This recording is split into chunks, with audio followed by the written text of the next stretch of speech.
Okay, so it's 9:30 at night. I'm exhausted. I just want to watch something and relax. Simple, right?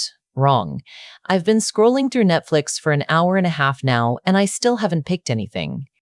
First, I was looking at comedies, but what if I'm not in the mood for comedy? What if I pick something lighthearted and it feels wrong for how I'm feeling? So then I switched to dramas, but what if a drama is too heavy and makes me feel worse? And then there's the algorithm thing. Like, if I watch this random romantic comedy, is Netflix going to think I only want rom-coms forever? What if I pick something terrible and it messes up all my future recommendations? What if this one choice ruins my entire streaming experience? So I start reading descriptions, watching trailers.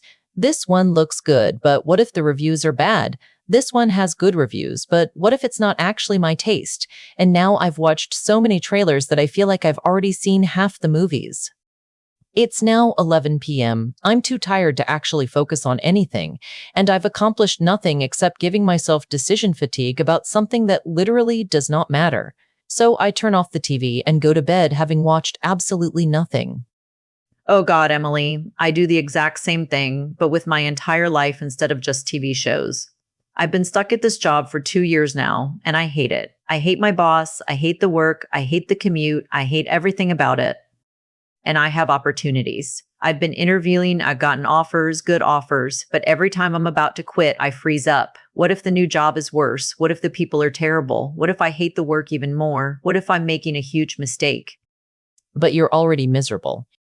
Right. But it's a familiar miserable. I know exactly how bad this job is. A new job could be bad in ways I haven't even thought of yet. At least here I know what I'm dealing with. So I keep telling myself I'll decide next week, next month, after the holidays, after this project, after that deadline. And meanwhile, I'm dying a slow death of boredom and frustration, but I'm too paralyzed to do anything about it. And my family keeps asking, how's the job search going? Any updates? And I have to pretend like I'm actively working on it when really I'm just stuck in this loop of applying, interviewing, getting offers, and then panicking and staying put. You two are worried about TV shows and jobs? I can't even decide whether to stay in my relationship, and we live together, and he pays half the rent. What's wrong with the relationship? Nothing's wrong exactly. That's the problem. There's just nothing. No spark, no excitement, no real connection anymore. We're like roommates who occasionally have obligatory sex. We barely talk about anything meaningful. I don't think either of us is happy. So why don't you break up? Because then what? I can't afford this place on my own. I'd have to move back in with my parents or find some random roommate situation. And what if I'm wrong? What if this is just a rough patch and I'm throwing away a perfectly decent relationship because I'm being dramatic? Plus, what if I break up with him and then realize I made a huge mistake? What if I never find anyone else? What if this is as good as it gets and I'm just too picky or too messed up to appreciate what I have? But you're not happy. No, but I'm not miserable either. I'm just existing. And existing feels safer than taking a risk and potentially being worse off. At least right now I have stability, even if it's boring stability. So we're all just choosing the devil we know over the devil we don't know. Exactly. And it's been 8 months of me going back and forth. Stay, leave, stay, leave. I make the decision to break up, then I talk myself out of it. I make the decision to stay and work on things, then I get depressed about settling. But 8 months of being stuck is its own kind of decision, isn't it? Yeah, and it's probably the worst possible decision. I'm not committed to making the relationship work, but I'm also not committed to leaving. So nothing gets better, nothing gets resolved, and I just stay miserable and paralyzed. And meanwhile, everyone around us probably thinks we're pathetic for not being able to make basic life decisions. Right? Like, my sister can pick a movie in 30 seconds. My mom changed careers twice without this much drama. I feel like such a failure compared to everyone else. My friends are getting married, buying houses, having kids, making all these big life choices, and I can't even decide whether to stay with my boyfriend or watch a Netflix show. And my parents keep asking when I'm going to find a job I actually like, and I don't know how to explain that I'm too scared to leave the job I hate. It's like everyone else got some manual for how to make decisions, and we missed that day of school. Or maybe we're just broken in some fundamental way that makes us incapable of normal human functioning. What if we're the kind of people who are just destined to be stuck forever? What if this is who we are, indecisive, paralyzed, unable to commit to anything? That's a terrifying thought. but also kind of a relief. Like, if this is just how we are, then maybe we can stop beating ourselves up for it. Or maybe we can figure out why we're like this and actually do something about it instead of just accepting that we're broken.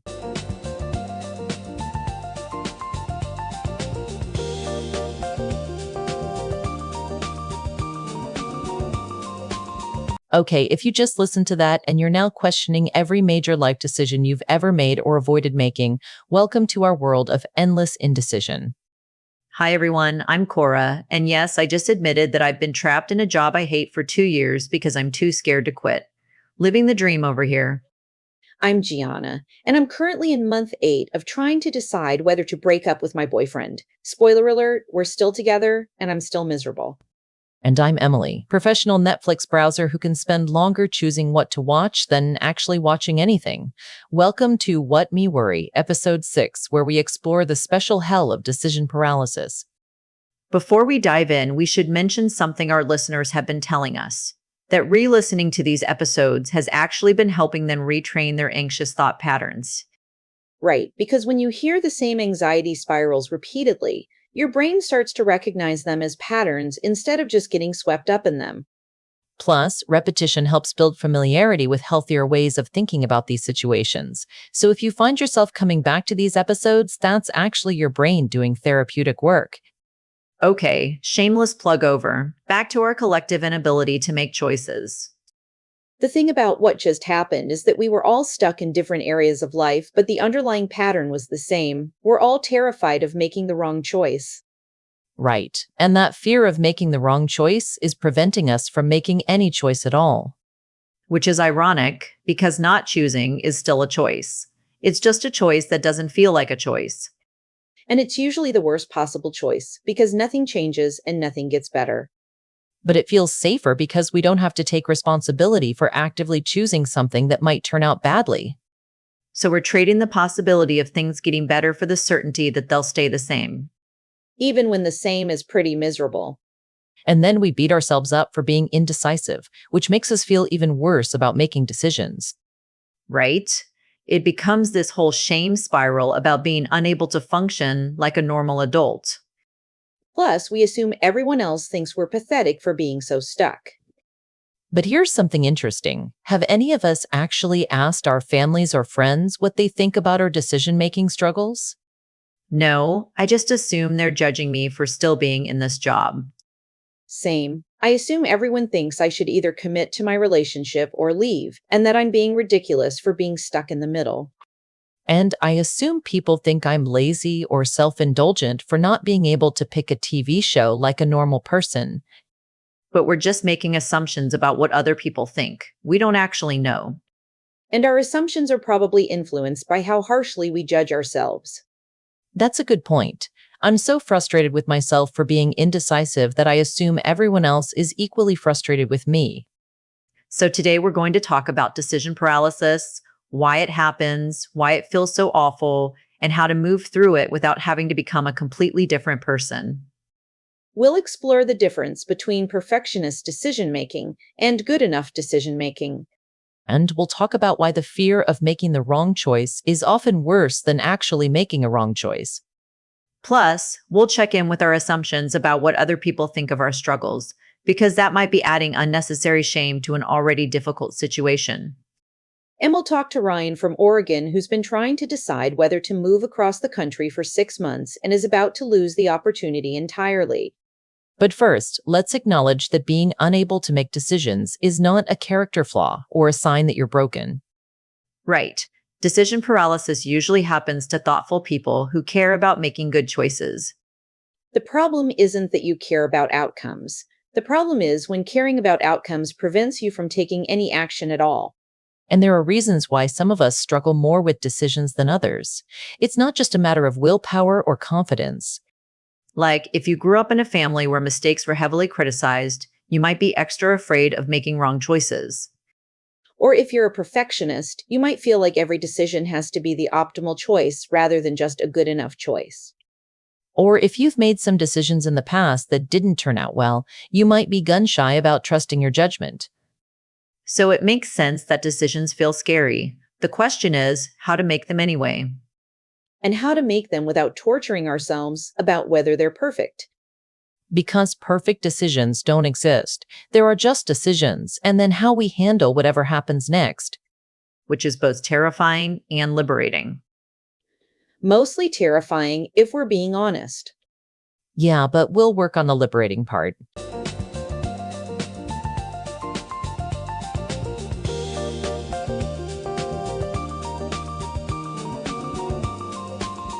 Let's talk about why making decisions feels so impossible when you have anxiety brain, because it's not like we don't understand that staying stuck is worse than making an imperfect choice. Right, logically I know that almost any job would be better than the one I hate. But there's this voice in my head that says, what if you pick the wrong one and end up even more miserable? And for me, it's like, what if I break up with him and realize I threw away something good? Or what if I stay and waste more years of my life? Both options feel like potential disasters. I think anxiety brain treats every decision like it's permanent and irreversible, even when it's not. What do you mean? Like, if I pick a bad movie, I can turn it off after 20 minutes. If you hate your new job, you can start looking for another one. If Gianna breaks up with her boyfriend and regrets it, maybe they can work things out later. But what if they can't? What if some decisions really are irreversible? Some are, but most aren't. And even the ones that are irreversible aren't usually as catastrophic as anxiety brain makes them seem. But how do you know which decisions are reversible and which ones aren't? I think that's part of the problem. Anxiety brain treats all decisions like they're life or death, permanent, irreversible choices. Right. Like choosing what to watch on Netflix feels as high stakes as choosing whether to quit your job. And choosing whether to quit your job feels as high stakes as choosing whether to get married or have kids. So everything feels equally terrifying, which makes it impossible to calibrate how much mental energy to spend on each decision. Plus, there's this idea that there's one perfect choice for every situation, and if you don't find it, you failed. Yes. Like, there's one perfect job out there for me, and if I don't find it, I'm settling for less than I deserve. Or there's one perfect movie for my current mood, and if I don't pick it, I've wasted my evening. But what if there isn't one perfect choice? What if there are just different choices with different trade-offs? That actually sounds more realistic. Like, maybe there are several jobs that would be better than my current one, each with different pros and cons. Right. And maybe there are lots of movies that would be perfectly fine to watch, and the specific one I picked doesn't actually matter that much. So maybe the goal isn't to find the perfect choice. Maybe the goal is to find a good enough choice and then commit to making it work. But how do you know what counts as good enough? I think that's where we get stuck. We keep raising the bar for what counts as an acceptable choice. Like, instead of asking, does this job pay better than my current one and sound more interesting, you're asking, does this job fulfill my life's purpose and utilize all my talents and provide perfect work-life balance? Oh God, that's exactly what I'm doing. I'm looking for the perfect job instead of just a better job. And I'm looking for the perfect movie instead of just something entertaining enough to help me relax. And I'm looking for the perfect relationship or the perfect single life instead of just figuring out which option feels better right now. So we're setting impossible standards and then feeling like failures when we can't meet them. Right. And then we don't make any choice at all because none of the options feel perfect enough. But what if we lowered the bar? What if good enough was actually good enough? That feels like giving up or settling, though. Does it? Or does it feel like being realistic about what's actually possible? I think there's a difference between settling for something genuinely bad and accepting something that's not perfect but is still pretty good. Like, staying in a job that makes me miserable would be settling. But taking a job that's better than my current one, even if it's not my dream job, would be making progress. Exactly. And watching a movie that's pretty good, even if it's not the absolute perfect choice for my mood, would still be a better evening than scrolling for 2 hours and watching nothing. And being in an okay relationship is settling, but leaving an okay relationship to find something better is taking a risk that might pay off. So maybe the question isn't what's the perfect choice, but what's the best available choice given the information I have right now? And accepting that I might get more information later that would have led me to choose differently. But that doesn't mean the choice I'm making now is wrong. It just means I'm making decisions with incomplete information, which is how all decisions work. That's actually really helpful because I keep waiting to have perfect information before I make a choice. Same. Like, I want to know exactly how I'm going to feel about a movie before I commit to watching it. And I want to know exactly how breaking up or staying together will turn out before I decide what to do. But we're never going to have that level of certainty. We just have to make choices based on what we know now and adjust as we learn more. Which is terrifying, but also kind of freeing. How is it freeing? Because it means I don't have to figure out the perfect choice. I just have to figure out a good enough choice and then deal with whatever happens next. And if it doesn't work out, I can make a different choice later. Assuming the choice is reversible. Most choices are more reversible than we think they are, and even the irreversible ones usually aren't as catastrophic as we imagine. Plus, staying stuck is also a choice, and it's usually a worse choice than taking action, even imperfect action. So maybe the real question is, what's the cost of not deciding versus the cost of potentially deciding wrong?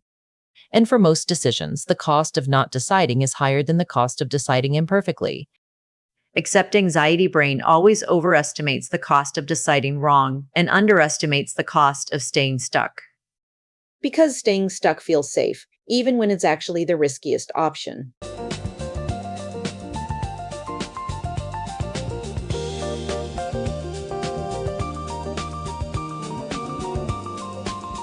So we've established that we're all trapped by perfectionist decision making. But there's another layer to this, the shame about being indecisive in the first place. Right. Like, I feel like a failure for not being able to pick a Netflix show like a normal person who spends 2 hours choosing what to watch. And I feel pathetic for being in month 8 of trying to decide about my relationship. Normal people either work on their relationship or end it. They don't just exist in limbo forever. Same with my job situation. I feel like everyone must think I'm weak or incompetent for staying somewhere I hate instead of just leaving. But have any of us actually asked anyone what they think about our decision-making struggles? No, I just assume my parents are disappointed in me for not having my career figured out.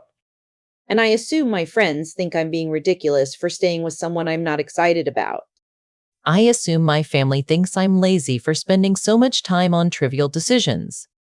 But those are all assumptions. We don't actually know what they think. Right. And our assumptions are probably influenced by how harsh we are with ourselves. I'm so frustrated with my own indecision that I project that frustration onto everyone else.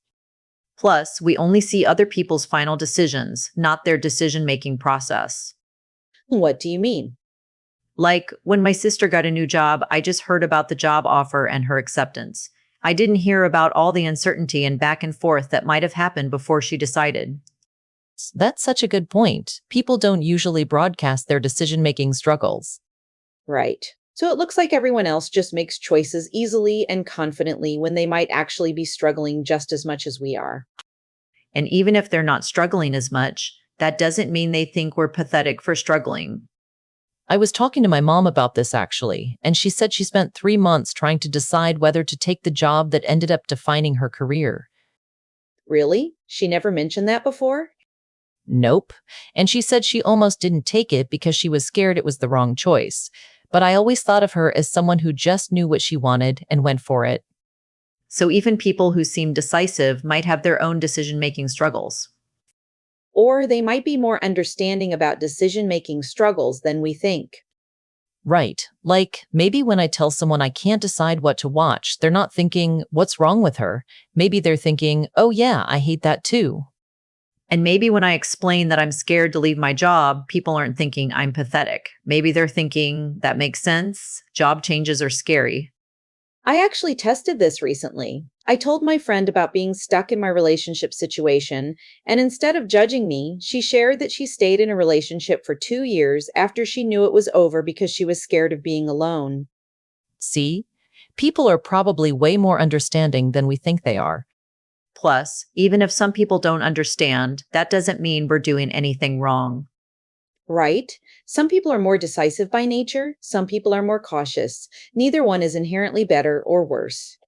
And some people have different life circumstances that make decisions easier or harder. Like, if you have a lot of financial security, it's easier to take risks with job changes. Or if you've never been in a long-term relationship, it might be easier to end one because you don't know what you're giving up. So comparing ourselves to other people's decision making isn't really fair because we don't know their full situation. And it's definitely not helpful because it just makes us feel worse about our own process. But what if we're genuinely taking too long to make decisions? Like, what if 8 months really is too long to decide about a relationship? Maybe, but beating yourself up about it doesn't make the decision any easier. If anything, it makes it harder. Right? The shame about being indecisive becomes another thing to factor into the decision, which makes everything more complicated. So maybe we need to separate the decision itself from the shame about how long it's taking to make the decision. Like, focus on what's actually best for your relationship situation instead of focusing on how long you've been thinking about it.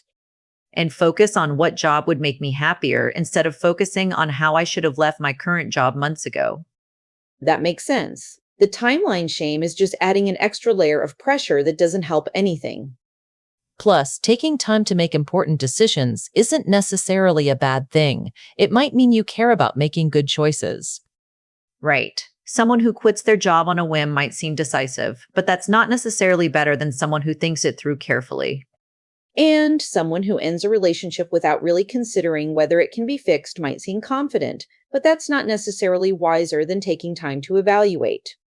So maybe there's a difference between being thoughtfully cautious and being paralyzed by perfectionism. How do you tell the difference? I think thoughtful caution leads to a decision eventually, even if it takes time. Perfectionist paralysis leads to being stuck indefinitely. And thoughtful caution involves gathering information and considering options. Perfectionist paralysis involves going in circles and second-guessing everything. So maybe the goal isn't to make decisions faster. Maybe the goal is to make sure our decision-making process is actually moving us toward a choice instead of just keeping us stuck. And to remember that most people are probably more understanding about our struggles than we think they are. And even if they're not, that's their problem, not ours. Right. We can't make decisions based on what we think other people think we should do. Especially when we don't actually know what other people think in the first place. So maybe we should focus on what we think is best for our own lives, instead of what we imagine other people expect from us. That sounds both obvious and terrifying. Most good advice sounds like that, in my experience.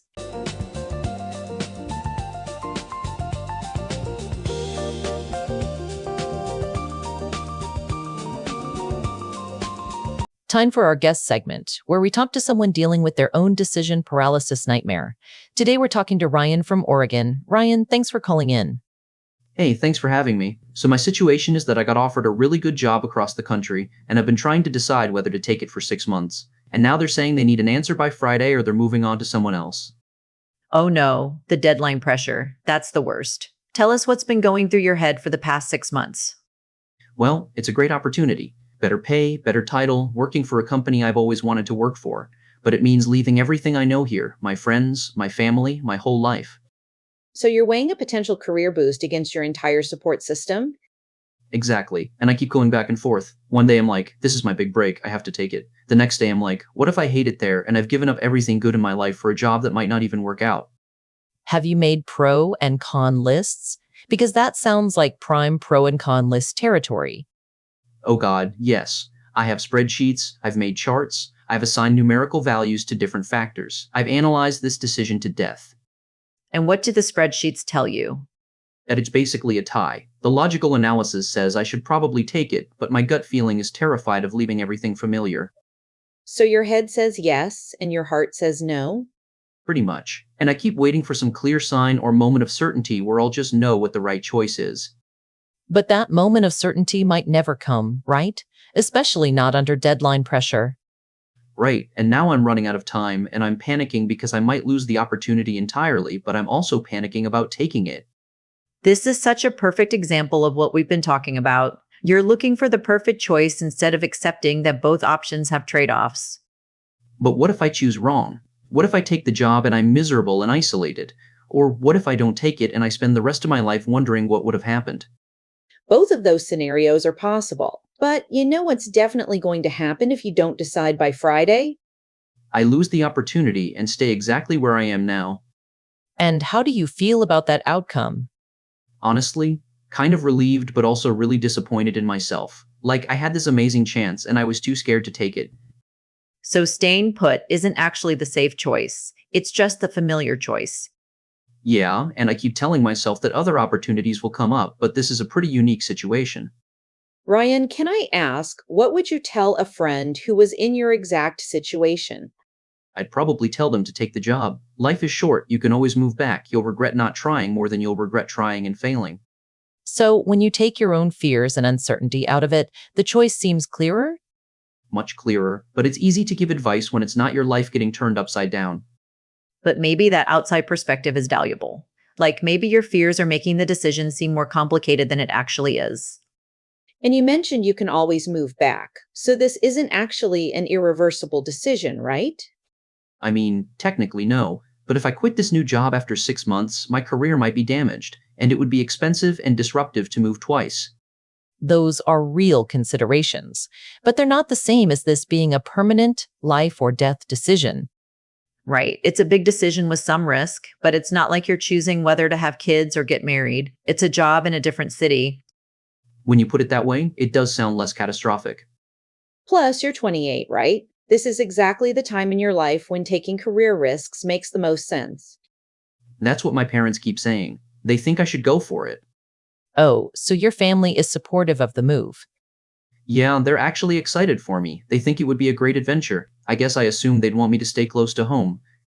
See, there's another assumption that turned out to be wrong. You were factoring in family pressure that doesn't actually exist. You're right, I think I've been so focused on all the ways it could go wrong that I haven't really considered how it could go right. So what would going right look like? I'd love the job, make new friends, maybe meet someone, have exciting experiences in a new city, build a life I never would have had if I'd stayed here. And if it doesn't go perfectly right, what's the worst realistic outcome? I don't love the job as much as I hoped. I'm lonely for a while. I spend more money than I wanted to on moving, but I'd still have good experience on my resume and I'd know I tried. Neither of those outcomes sounds devastating.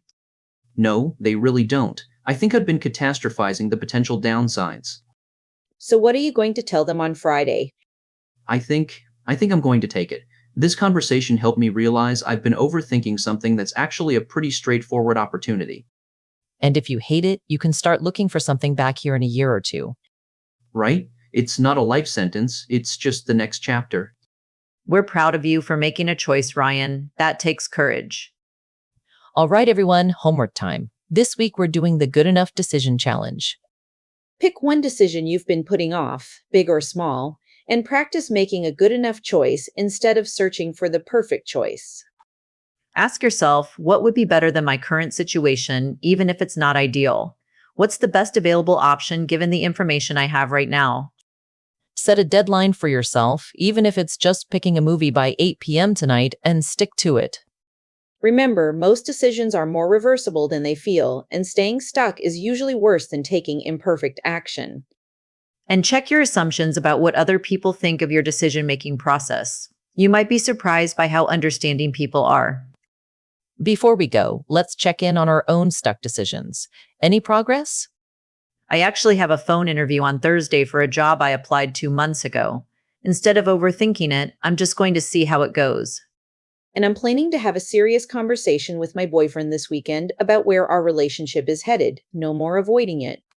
And I'm going to pick whatever movie is in the top 10 on Netflix tonight and commit to watching at least 30 minutes of it before I'm allowed to change my mind. Look at us, making progress through the power of good enough choices.